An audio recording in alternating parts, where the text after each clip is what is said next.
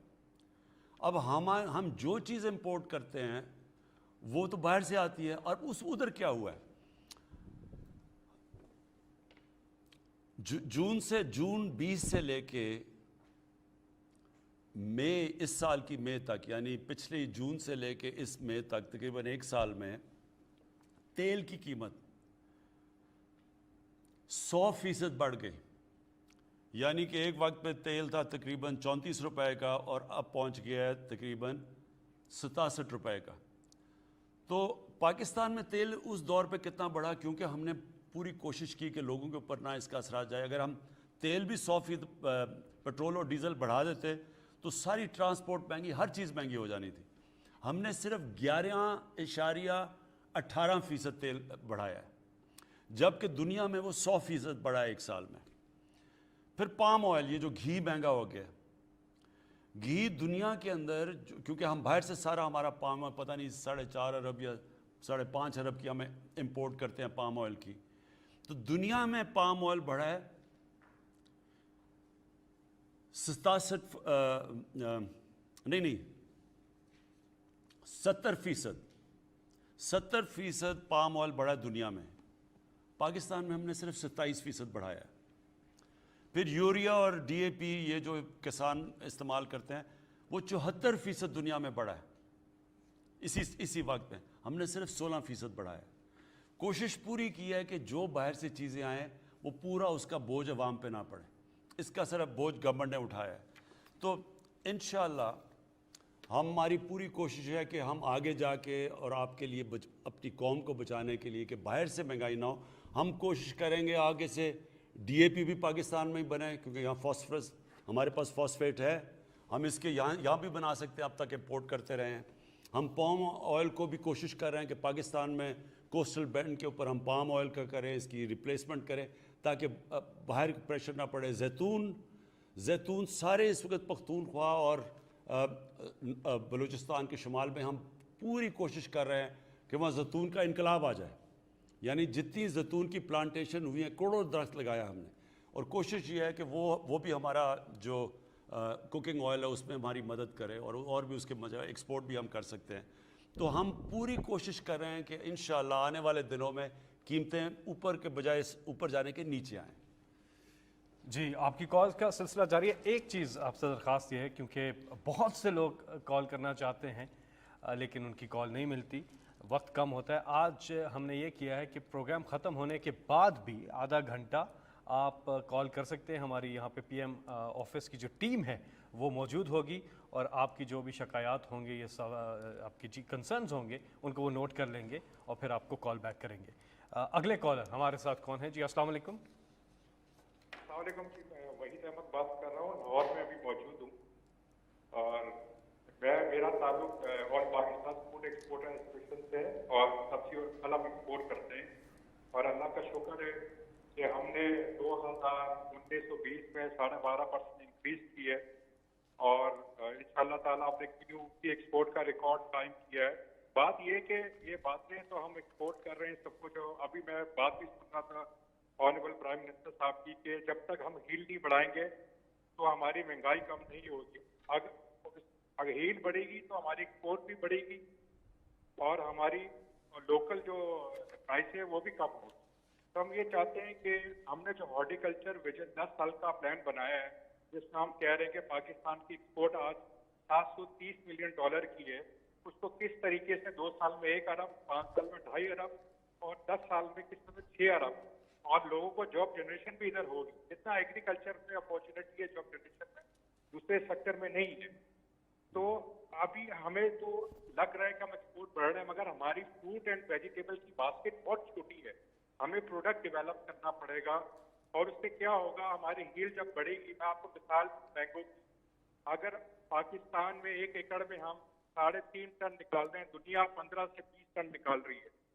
سیب جو ہے 1 ایکڑ میں جو ہم اپنا 1 ٹن نکال رہے ہیں، دنیا اس میں 10 ٹن نکال رہی ہے. بہت پیچھے دنیا سے. میرا یہ کہنا ہے کہ ہم اپنی ریسرچ اینڈ ڈیولپمنٹ کو فوکس کریں اور نیو ورائٹیز پہ کام کریں. ہم یہ سمجھتے ہیں کہ ہم اپنی 22 کروڑ عوام کو بھی کھلا سکتے ہیں اور دنیا کو بھی کھلا سکتے ہیں. اور ہم نے اپنے کاربیٹ میں 2019-20 میں جو ہمیں پرابلم تھے ایکسپورٹ کے، اتنے بڑے ایشوز تھے، ایئر لائن کے ایشوز تھے، بارڈر کے ایشوز تھے، مگر ہماری منسٹری نے مدد کر کے مسئلے حل کیے اور ہم نے اپنے ایکسپورٹ 12.5% انکریز کیے، ریکارڈ ایکسپورٹ پاکستان. جی آپ کی جو یہ بات آپ نے کہی کہ ریسرچ کرنی چاہیے، ہمیں دیکھنا چاہیے کہ پاکستان میں اور کون سے ہم ویجیٹیبلز اگا سکتے ہیں. اب دیکھیں نا، زیتون ہے. اب یہ ہمیں کیوں نہیں سمجھتی کہ ہمارے ملک میں جتنی زیتون کی پوٹینشل ہے ہم دنیا کو ایکسپورٹ کر سکتے ہیں، اور وہ بہترین آئل ہے. زیتون کا جو تیل ہے وہ مہنگا سب سے زیادہ ہے وہ. تو اب ایک دم فیصلہ پختونخوا میں ہوا اور اب یہ ساری جگہ زیتون لگنا شروع ہو گیا، اور انشاءاللہ آپ دیکھیں گے 2-3 سال کے اندر ہم اس پوزیشن میں آ جائیں گے کہ زیتون ایکسپورٹ کر سکتے ہیں. اسی طرح ایک جو سبزیوں میں جو سب سے جس کو کنگ آف ویجیٹیبلز کہتے ہیں وہ ہے ایووکاڈو. اب پاکستان میں بہترین جگہ ہے ایووکاڈو لگانے کی. میں نے اپنے گھر میں لگائے ہیں تو میں تو حیران ہو گیا ہوں کہ جس طرح کے وہ ایووکاڈو ہو گئے ہیں. اب ہم یہ ساری جگہ لگا سکتے ہیں. وہ سب سے مہنگا پھل ہے، ویلیو ایڈڈ ہے، ہم یہ بیچ سکتے ہیں. میرا کہنے کا مقصد یہ ہے کہ ہمارے ملک میں 12 موسم ہیں، 12 کلائمیٹک زونز ہیں ہمارے. ہم کوئی چیز بھی اگا سکتے ہیں. یعنی دنیا میں جو چیزیں ہمیں کوئی ضرورت ہی نہیں کوئی چیز امپورٹ کرنے کی. مسئلہ یہ ہے ہم نے کبھی اس کے اوپر توجہ نہیں دی. اب ہم پوری طرح ان چیزوں کے، مثلا شوگر بیٹ ہے، یہ ایک شوگر کین کو کئی جگہ پہ ریپلیس کر سکتی ہے، پانی بھی کم لیتی ہے، کم ٹائم میں تیار ہو جاتی ہے. اور ہم جب گنا ہے وہ زیادہ مہنگا ہے، اس کے پانی زیادہ استعمال ہوتا ہے، ڈیوریشن لمبا ہے. کبھی کسی نے اس کے اوپر توجہ نہیں دی. انشاءاللہ ہمارا پورا کام ہو رہا ہے کہ اگر ہم نے اپنے لوگوں کو، ہماری بڑھتی ہوئی آبادی ہے، ان کو کھلانا ہے تو نئی چیزیں لانی پڑیں گی، نئی سوچ آنی پڑے گی. اور پھر اس میں ریسرچ، جو آپ نے اصل بات کی کہ ہمارا اچھا بھلا ایک وقت پہ فیصل آباد کی جو ایگریکلچر یونیورسٹی تھی وہ بڑی مانی جاتی تھی، اس میں بڑا زبردست کام تھا. آہستہ آہستہ ریسرچ بھی ختم ہو گئی، سیڈ ڈیولپمنٹ پہ، بیجوں کے اوپر بھی کام نہیں کیا. ہندوستان میں وہ 7 والا پنجاب ہے، وہاں وہ زیادہ پیداوار ہے ان کی، ہماری کم ہے. ہم ہندوستان والی پیداوار لیں تو ہم گندم ایکسپورٹ کر سکتے ہیں اور بھی چیزیں. سو اینی وے اس کے اوپر انشاءاللہ ہم کام کر رہے ہیں. جی پرائم منسٹر صاحب، اب ہم آگے بڑھیں گے. ایک سوال ہے سوشل میڈیا پہ احتساب کے حوالے سے، لیکن ہمارے ساتھ ایک کالر ہیں، آج کے اس پروگرام کے آخری کالر. لیکن پروگرام ختم ہونے کے بعد آپ اپنے ریکارڈ کروا سکتے ہیں میسیجز جو بھی ہوں ادھر آفس میں. جی السلام علیکم. جی وعلیکم السلام. جی کون بات کر رہی ہیں، کہاں سے؟ میں عائشہ بات کر رہی ہوں، میں کوئٹہ سے بلانگ کرتی ہوں. پرائم منسٹر عمران خان صاحب سے بات کرنی. جی عائشہ بولیں. جی خان صاحب، پہلی بات تو یہ کہ آپ کی عوام آپ سے بہت پیار کرتی ہے، ان کے ایون بچے بھی آپ سے بہت پیار کرتے ہیں. آپ جو اقدامات کر رہے ہیں ہمیں آپ پہ پورا بھروسہ ہے، لیکن مسئلہ اتنا بڑا ہے کہ کہیں سنوائی نہیں ہوتی ہے. میں بیوہ ہوں، میری والدہ بھی بیوہ ہے اور کوئی میرا بہن بھائی نہیں ہے. 3 سال کا میرا بیٹا ہے. 65 سال کی ٹیچنگ کی کمائی سے میری والدہ نے سنگل اسٹوری گھر بنایا DH ریبر میں، لاہور میں، اور اس کو 2019 میں کرائے پہ ہم نے دیا. وہ انہوں نے قبضہ کر لیا. SSP کا بھائی تھا شیخ عمر صاحب نے میرا 2020 میں دسمبر میں میرا قبضہ چھڑوایا. اللہ تعالیٰ انہیں صحت تندرستی دے، عزت دے. لیکن وہ بندہ نتیجے میں مجھے 5 لاکھ کا مقروض کر کے چلا گیا. شیخ عمر صاحب نے ہدایت کی تھی کہ ان کا مسئلہ حل کروائیں، لیکن ان کی ٹرانسفر ہو گئی.